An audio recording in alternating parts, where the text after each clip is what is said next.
Hey, I'm Jamie Mullican with ScanSource Marketing here, and today we're going to talk to Tate Putnam with Technical Services with Catalyst Telecom. And over the past couple of years, they've been venturing into social media and have found some successes, and we're just going to tap into Tate here and get some of their stories.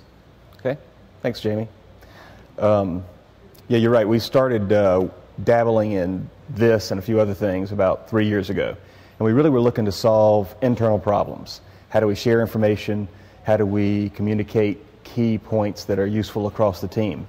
And we started with using a number of different things. We tinker with everything. So we started with a forum, and that worked for some things, but not everything. And then we started using a wiki, which today has thousands of articles that we've built over time. And all of these are internal tools.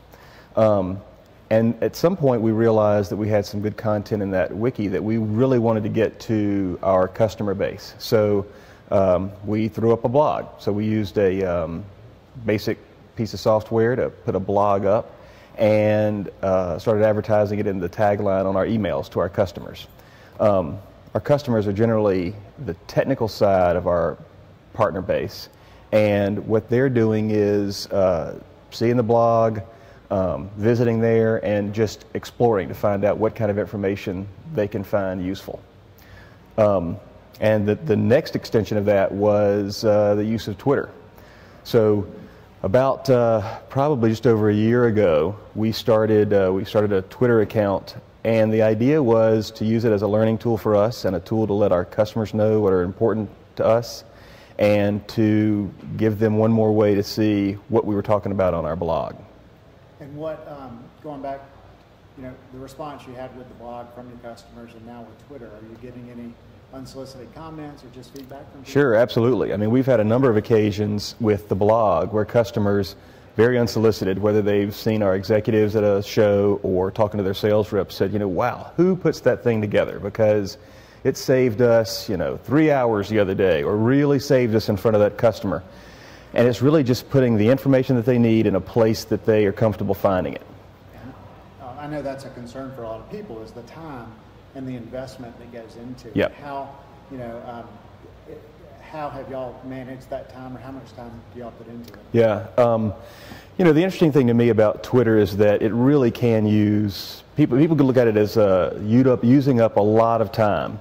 But the other piece of it is that if you manage it the right way, it really doesn't take up much time at all, considering the burst of information that you're able to gain and share.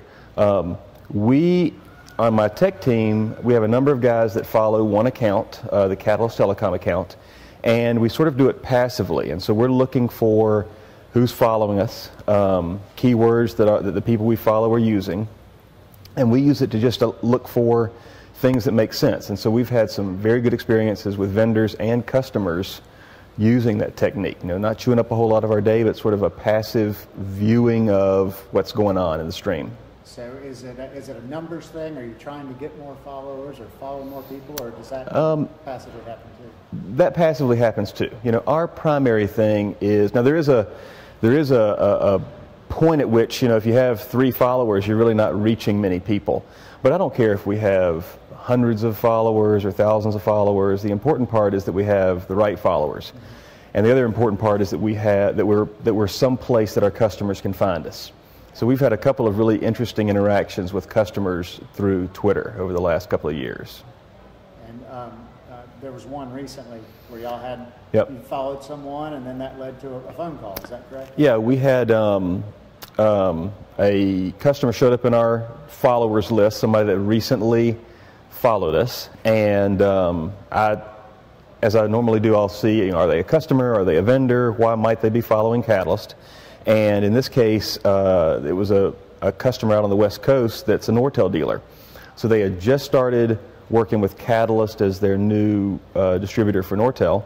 And so I just gave Julie a call and said, hey, I'm Tate Putnam with Catalyst, saw you on Twitter, wanted to say hello.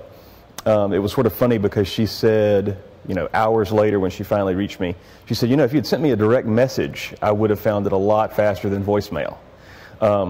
But she still liked the personal touch. And so she was really impressed that we reached out to her. She called her BD rep. She tweeted about being happy that we were able to reach her, and within hours I had a design specialist on the phone with her to help solve an immediate customer need they had. Very cool. For anyone out there who wants to figure out how to use social media, or may have started or may be considering getting started, what's a recommendation you have? What's the easiest thing to do? Well, the easiest thing to do is just jump right in.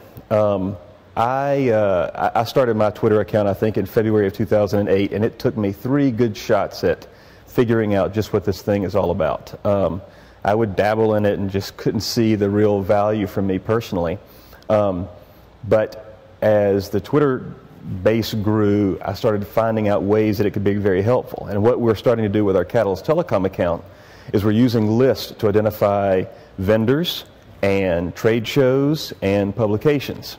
So I would tell our customers, or any customer, to go out there and look at our feed and follow one of our lists. It'll give you a good jump start into a list of into a relevant stream, so that you can immediately see some gains with Twitter, learn some things, figure out a few people to follow, and once you've done that for a little while, I think it'll make a lot of sense to them.